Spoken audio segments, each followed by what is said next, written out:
आज की रात जब वल्लभार्यन अपने बिस्तर से उठकर विष्णु भक्त की खोज में निकला था, तो उसने सपने में भी नहीं सोचा था कि उसका सामना इतने बड़े षड्यंत्र से हो जाएगा। जिस प्रकार नागराजन सबको सम्मुख बिठाकर कुंवर आदित्य, कुंवर अधिराज और उनकी बहन पर कीचड़ उछाल रहे थे, वल्लभार्यन का खून लावे की तरह उबल रहा था। पर उसे पता था कि अभी कोई भी कदम उठाना मौत को गले लगाने के समान होगा, इसलिए उसने थोड़ी और देर तक उनकी बातें सुनना बेहतर समझा। वैसे भी जाने क्यों वल्लभार्यन को अभी भी ऐसा लग रहा था कि कोई ना कोई मुख्य बात अभी भी बाकी है। वहीं दूसरी ओर जब नागराजन ने वहां मौजूद सभी से उनका निर्णय मांगा, तो सब बुत बनकर खड़े हो गए और इसीलिए शंभुनाथ ने उस चुप्पी को तोड़ना सही समझा। इतनी देर हो चुकी है और आप सभी आपस में ही बातें कर रहे हैं। कृपया नागराजन को उनके सवाल का जवाब दें। रात के 3 पहर बीत चुके हैं, हमें जल्दबाजी करनी होगी। क्षमा चाहूंगा नागराजन, पर मेरे मन की एक बात है जो ना चाहते हुए भी मुझे खटक रही है। अगर आपकी आज्ञा हो तो मैं वो बात आपसे पूछकर अपने मन को शांत कर लूं। बेशक गुरुजी, बेखौफ होकर पूछिए। जैसी आपकी आज्ञा वीर नागराजन। क्षमा चाहूंगा, पर कुछ बातें ऐसी भी है जो हम सब ने आपके बारे में सुनी है, और सबसे बड़ी बात तो यह है कि ये वही लांछन है जो आपने महाराजा सुंदर चोला पर लगाए हैं। मैं ये नहीं कहूंगा कि मुझे उन बातों पर यकीन है, पर मैं ये जरूर चाहूंगा कि आप इस पर कुछ कहें। कैसे लांछन गुरुजी? कृपया आगे कहें। जी, जैसी आपकी आज्ञा। इस सभा में हम सभी को पता है कि आपने कुछ वर्ष पहले अपने से कई ज्यादा छोटी स्त्री से विवाह किया था। और गुरुजी, आप जानते भी हैं आप क्या बोल रहे हैं। आपकी हिम्मत कैसे हुई अपनी जुबान से ऐसे शब्द निकालने की? क्या आप भूल गए कि आपके सामने कितना महान योद्धा खड़ा है, जिसने एक बार नहीं हजारों बार इस चोला साम्राज्य को अपने बलबूते पर युद्ध जिताए हैं? क्या आप ये भूल गए कि... शंभुनाथ जी, मैं अपने प्रति आपके सम्मान की इज्जत करता हूं, परंतु गुरुजी की बातों को रोकना सही नहीं है। किसी इंसान के मन के अंदर अगर कोई बात घर कर जाती है तो वो धीरे धीरे जहर का रूप ले लेती है। इसीलिए उसका समाधान होना जरूरी है। परंतु मेरे मित्रगण, मुझे ये बताएं कि मैंने आप सभी से ये कब कहा कि मैं स्वयं प्रभु राम का अवतार हूं जो इस कलयुग में पैदा हुआ है? मैंने तो ऐसा कभी नहीं कहा।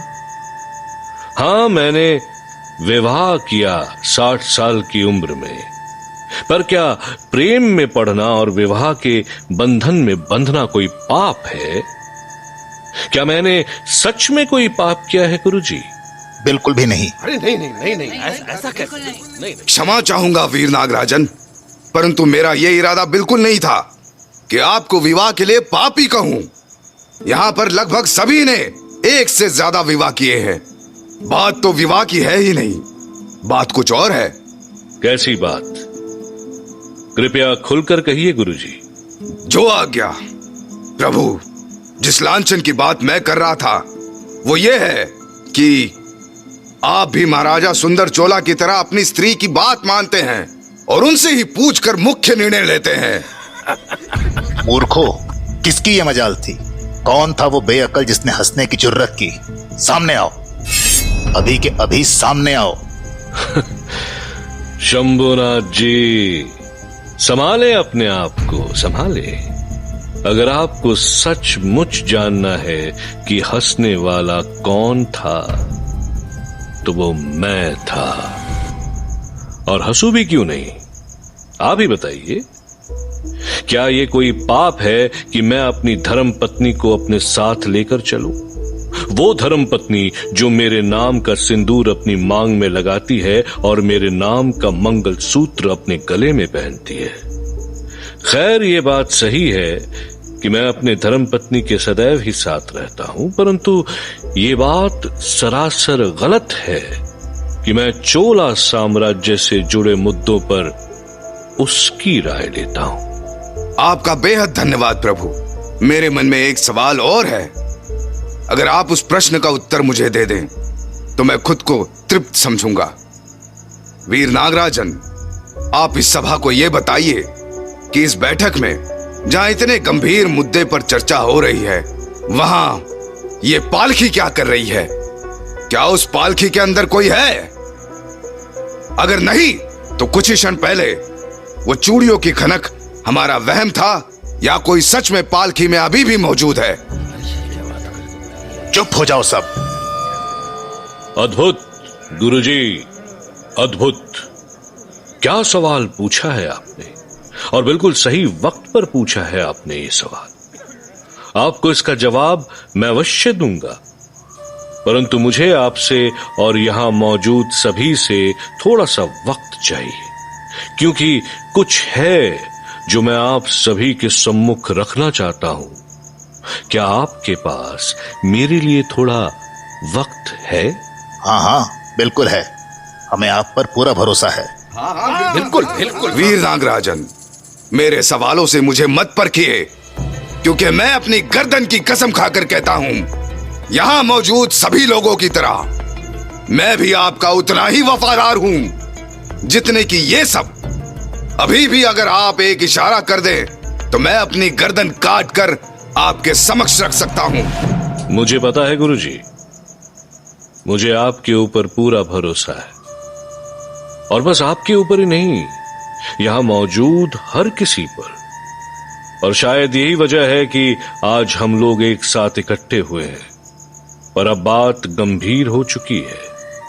हम अपने दिल से या मन से कितना भी चाह लें, ये बात अटल है कि महाराजा चोला अब ज्यादा दिन नहीं रहेंगे।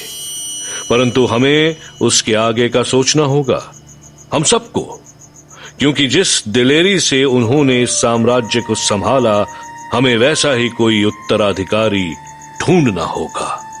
हम सब यही चाहेंगे कि आप ही इस बारे में अपनी राय दें वीर नागराजन। बिल्कुल बिल्कुल। मित्रगण, आप सभी के दिल की बात मैं समझता हूं, परंतु आज मैं आपसे राय मांगने आया हूं। राय? कैसी राय? आज इस सभा में मैं आप सभी को कुछ दोबारा से याद दिलाना चाहता हूं, जिससे आप सभी अपने निर्णय सब कुछ ध्यान में रख करके ले पाए। याद दिलाना चाहते हैं?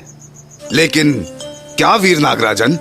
आप सबको तो अच्छे से याद होगा, आज से 24 साल पहले क्या हुआ था। उस बुरे साल को आखिर कोई कैसे भूल सकता है? वीर नागराजन, उसी साल तो हमने अपने यशस्वी सम्राट कंधरादित्य चोला को खोया था। उनके निधन के बाद मानो चोला साम्राज्य अनाथ हो गया था। आप बिल्कुल ठीक बोल रहे हैं गुरुजी। और सम्राट कंडारादित्य चोला ने जाते जाते भी चोला साम्राज्य की डोर अपने छोटे भाई के हाथ में थमा दी थी।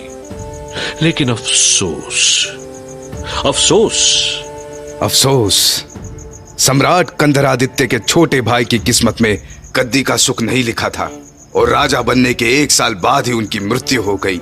सही कहा गुरुजी। और तभी एक निर्णय लिया गया था, एक ऐसा निर्णय जिसने चोला साम्राज्य के पूरे नक्शे को बदल कर रख दिया। हाँ, महाराजा सुंदर चोला को राजा बनाने का निर्णय। फिर तो आपको यह भी पता होगा गुरुजी, महाराजा सुंदर चोला आखिर किस कारण से राजा बने? बिल्कुल। जब सम्राट कंधरादित्य की मृत्यु हुई थी तो मनुनिधि के मुताबिक उनके बेटे कुंवर मधुरंजन को राजा बनना चाहिए था, पर उस वक्त कुंवर मधुरंजन बस 2 साल के थे। इसलिए सम्राट कंधरादित्य ने चोला साम्राज्य की गद्दी अपने छोटे भाई को दे दी। पर शायद उन्हें यह पता नहीं था कि उनके छोटे भाई भी अगले साल ही वीर गति को प्राप्त हो जाएंगे। और बस इसीलिए सम्राट कंडारादित्य के छोटे भाई के बेटे सुंदर चोला, जो उस वक्त 20 साल के थे, उन्हें ही राजगद्दी संभालने के लिए सही समझा गया। बिल्कुल। और इस निर्णय में हर कोई शामिल था। खुद कुंवर मधुरंजन की माता महादेवी भी इस निर्णय का हिस्सा थी। महाराज सुंदर चोला के गद्दी संभालने के बाद इस साम्राज्य का मानोद्धार हो गया। हमने पूरब से पश्चिम की दिशाओं में अपना परचम लहराया। प्रजा इतनी खुश कभी नहीं रही। पर अफसोस। अफसोस? क्या अफसोस? अफसोस इस बात का गुरुजी, महाराजा सुंदर चोला अब कुछ ही दिनों में स्वर्ग सिधार जाएंगे और एक बार फिर से ये साम्राज्य अनाथ होकर रह जाएगा। हे प्रभु, ये कैसा काल आने वाला है साम्राज्य पर। बस इसीलिए गुरुजी, बस इसीलिए आज मैं आप लोगों के समक्ष एक सवाल लेकर आया हूं। कौन सा सवाल? एक ऐसा सवाल जो इस चोला साम्राज्य के भविष्य को पलट कर रख देगा। पर वो सवाल है क्या? वो सवाल ये है कि चोला साम्राज्य की गद्दी का अगला उत्तराधिकारी किसे बनना चाहिए? सम्राट कंडरादित्य के बेटे मधुरंजन को, या फिर उनके छोटे भाई के पोते कुंवर आदित्य को?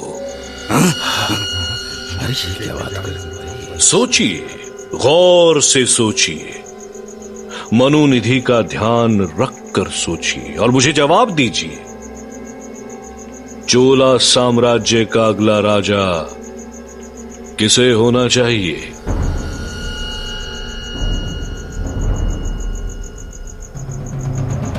महाराज कंदार आदित्य के बेटे मधुरंजन ही हैं असली हकदार इस राजगद्दी के। मित्रगण, मेरा भी यही मानना है कि राजगद्दी कुंवर मधुरंजन की ही होनी चाहिए। परंतु वैसे तो ये निर्णय आसान है, पर कुंवर मधुरंजन को गद्दी पर बिठाना बहुत मुश्किल काम है। क्या यहां खड़े सभी लोग मेरा साथ देने के लिए तैयार हैं? क्या आप सभी खुद को समर्पित करने के लिए तैयार हैं? क्या आप सब देवी चंडिका को साक्षी मानकर ये कसम लेने को तैयार हैं कि आप कुंवर मधुरंजन को गद्दी पे बिठाए बिना टस से मस नहीं होंगे? कहिए। हम सभी तैयार हैं नागराजन, परंतु कुंवर मधुरंजन क्या इच्छा रखते हैं? क्या उन्हें गद्दी पर बैठने की इच्छा है? क्योंकि जितनी कहानियां हमने उनके बारे में सुनी है, उसके अनुसार तो उन्होंने हर तरह से मोह को त्याग दिया है और दिन रात शिव की पूजा में मग्न रहते हैं। हमने ये भी सुना है कि उनकी माता श्री महादेवी वो भी नहीं चाहती कि कुंवर मधुरंजन गद्दी संभाले। इस प्रश्न का निवारण करें।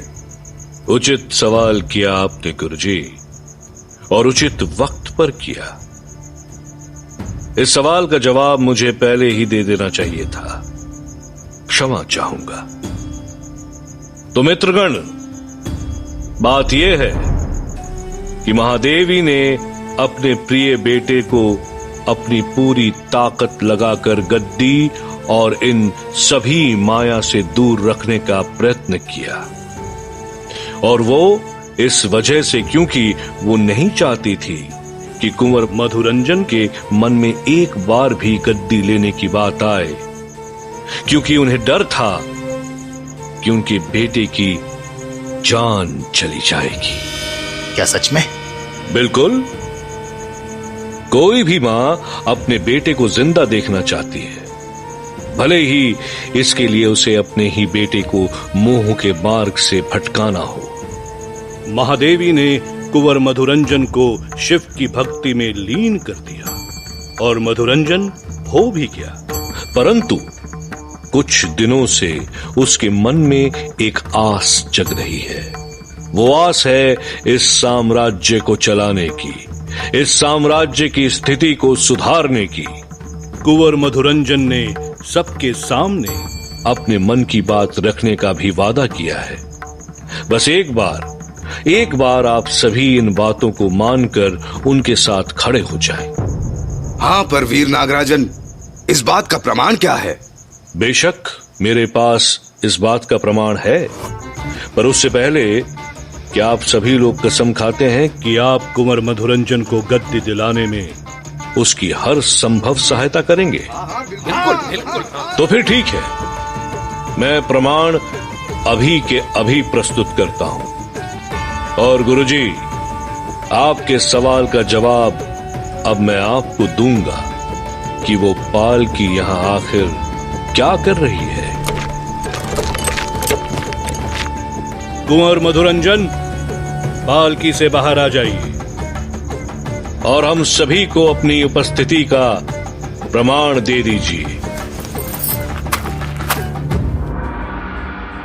वल्लभार्यन अभी ये सब सुन ही रहा था कि तभी उसे पालकी से कोई बाहर आता दिखा, और जब उसने उस इंसान की शक्ल देखी तो उसके होश उड़ गए। अरे ये तो सम्राट कंडार आदित्य के पुत्र कुंवर मधुरंजन है। अरे ये तो वही हाथ है और वही कंगन जो मैंने आज रात, हाँ, मतलब पालकी में यही मौजूद थे। यही मौका है, यहां से निकल जाता हूं, नहीं तो मुझे दोबारा मौका नहीं मिलेगा। और अगर किसी सैनिक ने देख लिया कि मैं अपने बिस्तर पर नहीं हूं तो बहुत दिक्कत हो जाएगी। कुंवर मधुरंजन की जय! कुंवर मधुरंजन की जय! कुंवर मधुरंजन की जय! कुंवर मधुरंजन